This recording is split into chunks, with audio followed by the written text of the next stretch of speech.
The Lost Wax Casting Technique, Part 1. In a village during the Bronze Age, many craftsmen lived who made objects out of bronze. Each family took pride in their craftsmanship, and the rivalry among them was fierce. Some families excelled at creating weapons, others made tools, some crafted jewelry, and others.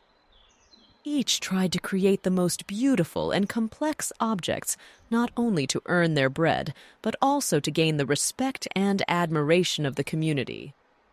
In this village, Arel, a young man from a family of craftsmen, came home one day with a remarkably beautiful object. It was a bronze situla, intended for storing or transporting liquids, which was decorated with superb motifs of a ship, sun, and bird.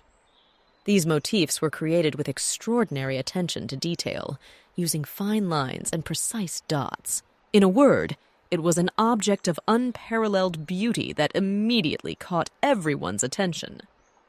Arel's father, a respected craftsman, carefully studied the situla, and after examining the object down to the finest details, he immediately wanted to find out where this marvel came from. "Where did you get this situla?" Arel's father asked, looking him in the eye curiously. I traded with someone. I gave 7 cups for it because I absolutely wanted to show it to you. It is much more beautiful than anything we have ever made. "Yes, you have a good eye for such things, I'm glad. And from whom did you get this object?" His father insisted. From Arel. "And where did he get it from?" He got it from someone else. I don't know exactly from whom. "We must find out. It is indeed wonderfully crafted. I can't understand how anyone could engrave such fine details. It's incredible. It would have been worth even 10 cups. You did well to get it. If I didn't see it with my own eyes, I wouldn't believe something like this could exist in this world." Eager to find out more, Arel's father went to Arel to ask about the origin of the object. Arel told him that he too had received it from someone else, and the investigation continued because the series of trades seemed never ending. The last person they spoke to didn't want to tell them from whom he had bought the situla. He claimed he couldn't remember. It was evident he knew, but he didn't want to say. Meanwhile, other exceptionally beautiful objects began to appear in the village, all with fine details and masterful craftsmanship, each unique, none like the other. The villagers' curiosity grew with each passing day, especially that of Arel, who, together with his father, vowed to find out who made these objects and learn how they were made. They went from house to house asking who produced them, but no one knew. When it seemed that all their efforts were in vain, they decided to return home. However, to their good fortune, while walking down the road, they happened to overhear an interesting conversation. 2 travelers were talking quietly to each other. "Have you noticed how many beautiful objects have appeared in our village lately? None of them are alike, and no one knows who makes them and how they are made so well. Surely it must be a bronze smith who uses a different technique than we do." "Yes, I've noticed too. I heard that all those objects come from a black cat." A cat? How can a cat make bronze objects? "Well, it probably doesn't make them, but it brings them to the village. They say it's a big black and fat cat, which sometimes walks only on its 2 hind legs, as if it were a human or a monkey. It only appears at night when no one sees it. It carries the bronze objects in a basket on its back and stays until morning when it sells them, then goes back to where it came from." That's incredible. How does it sell them? "They say it offers them in exchange for food. Whoever gives it more and better food gets the object. It wants meat, but also wheat, vegetables, and fruit, as long as they are fresh and good. It smells them, and if it's not satisfied with what it receives, it scratches people and runs away with its objects, not giving them to us. Everyone has already learned this and knows that it can't be fooled. Even the dogs are afraid of it. It's so bold." But can anyone catch or follow it? "Why catch it? Then it wouldn't bring us anything anymore. That wouldn't make sense. Besides, it's too fast. Even if we wanted to, we couldn't catch it. As soon as it gets the food, It takes the basket on its back and disappears without a trace.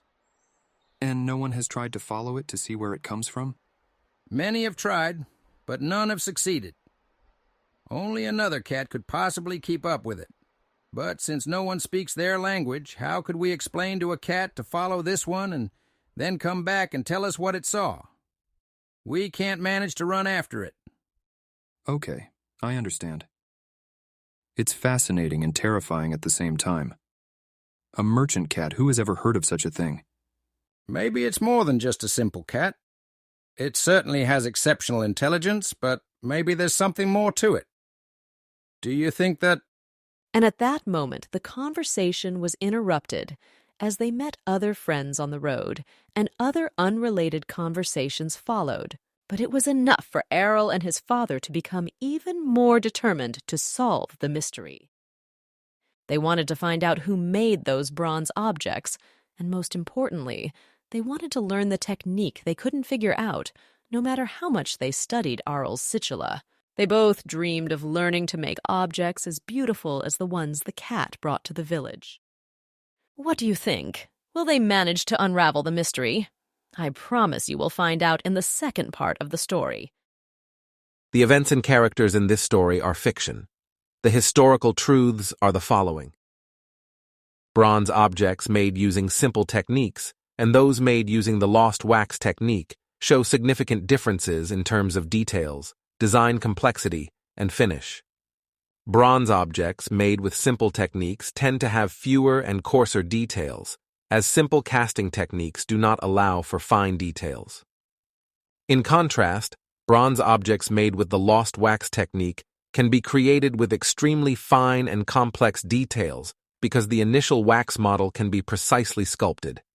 Objects created using this technique can have very elaborate and artistic designs, including figurative representations and intricate motifs.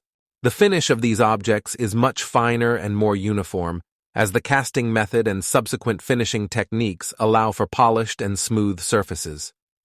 Each object created with the lost wax technique is essentially unique, as the wax mold is destroyed during the casting process, making it difficult to reproduce the exact same piece. The situla, the object mentioned in the story, is an archaeological term used to describe a specific type of vessel with a handle or handles, usually made of metal, such as bronze or iron. Situlas were intended for storing or transporting liquids, including alcoholic beverages. The word comes from the Latin situla, meaning bucket or small vessel, and is used to designate such objects found in various archaeological sites. These vessels are characterized by their distinctive and often decorated shape, reflecting the craftsmanship and aesthetics of prehistoric and ancient cultures. This was the first part of the story, the lost wax technique. I invite you to listen to the second part of the story, where you will find out who made these wonderful objects and what exactly the lost wax technique involves.